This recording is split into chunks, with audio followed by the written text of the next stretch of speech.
Alors, dans cette vidéo, on va commencer les tests, les opérations CRUD sur l'entité produit. Donc, on a créé l'entité produit, son repository, on a configuré la base de données à travers le fichier application.properties. Maintenant, on va tester les opérations CRUD. Ça veut dire on va ajouter, modifier, supprimer, consulter et supprimer des produits.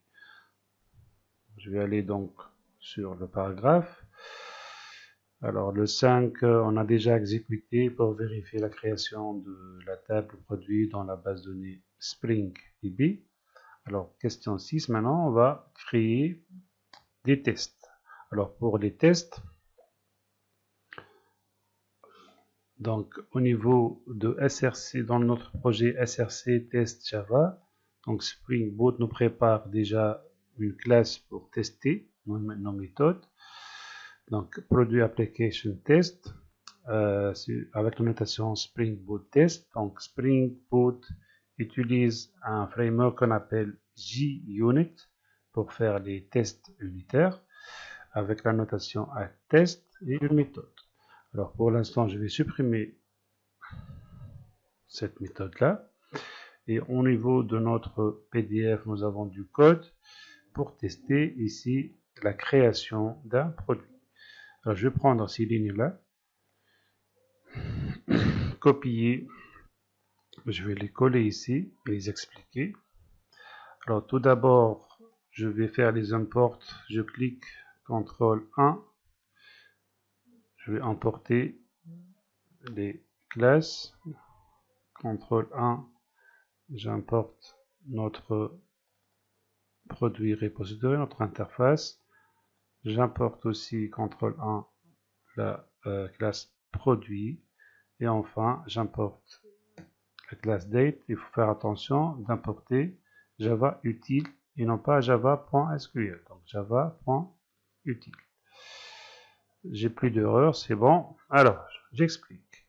Alors, la première chose à faire, c'est de déclarer un objet produit repository de type produit repository. Ça, c'est notre interface. Si je clique sur CTRL, je clique, il va nous ramener à notre interface qui est en JPA repository.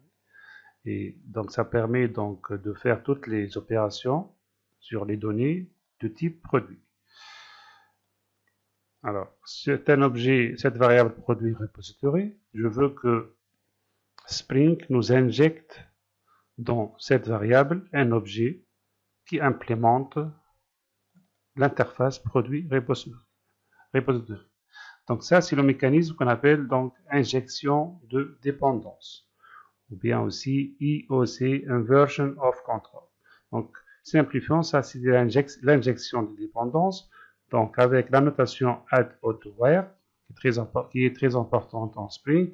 Donc, je demande à Spring de nous injecter dans notre variable produit repository un objet qui implémente cette interface produit repository. Tout ça se fait d'une manière transparente automatiquement par le framework Spring. Donc, une fois j'ai cet objet, je vais l'utiliser pour ajouter un produit dans la base de données. Donc, je vais supprimer cette ligne pour l'instant, je vais la réécrire pour l'expliquer mieux. Alors, dans cette méthode, avec la notation addTest, pour faire des tests avec JUnit, la méthode s'appelle test_create_produit. Qu'est-ce que je fais là?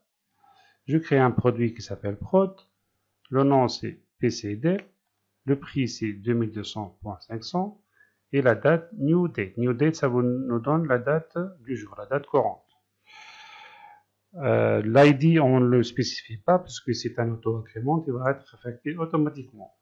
Par la suite, je veux enregistrer ou bien persister cet objet prod dans la base de données. Donc, copier-coller, donc produit.repos, si vous mettez un point, il vous propose toutes ces méthodes-là. Alors, d'où est-ce qu'il nous ramène ces méthodes? En fait, produit repository, ça, c'est l'interface, elle est en GPA repository, qui nous donne toutes les méthodes nécessaires pour travailler avec les données. Alors, pour nous, on va commencer par un save. Je peux save pour enregistrer l'objet dans la base de données. Je prends la première qui prend en paramètre une entité. Comment s'appelle notre entité? Notre objet ici s'appelle prod. J'enregistre et c'est tout. Alors, pour tester maintenant, je sélectionne la méthode, bouton droit dessus, Run as JUnit Test. Et va lancer donc Spring Boot, l'application. J'agrandis pour voir ce qu'il est en train de nous faire. Ici, donc, il a inséré, donc entre-temps, moi j'ai supprimé la table, et il l'a créé. Donc, il a inséré un nouveau produit dans la table produit. Insert into. Ça, c'est du SQL lancé par Hibernate, qui est notre ORM. Je vous rappelle, ORM, c'est Object Relational Mapping, utilisé bien sûr par Spring. Vous voyez ici la barre, elle est verte. Donc, il y a deux cas. La barre verte, tout va bien. C'est bon, il n'y a pas de problème. Il n'y a pas d'erreur. Sinon, on peut être rouge et là, j'aurai les erreurs rencontrées. Maintenant, je vais aller sur la base de données pour vérifier l'insertion de notre nouveau produit. Alors, base de données SpringDB, produit. Et là, vous voyez le produit numéro 1, auto-increment, la date de création, le nom du produit PCDL et son prix. Donc, tout va bien.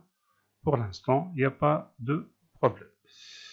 Alors, par la suite, je vais tester les autres opérations. Donc, tout à l'heure, je vais tester les autres opérations sur les produits.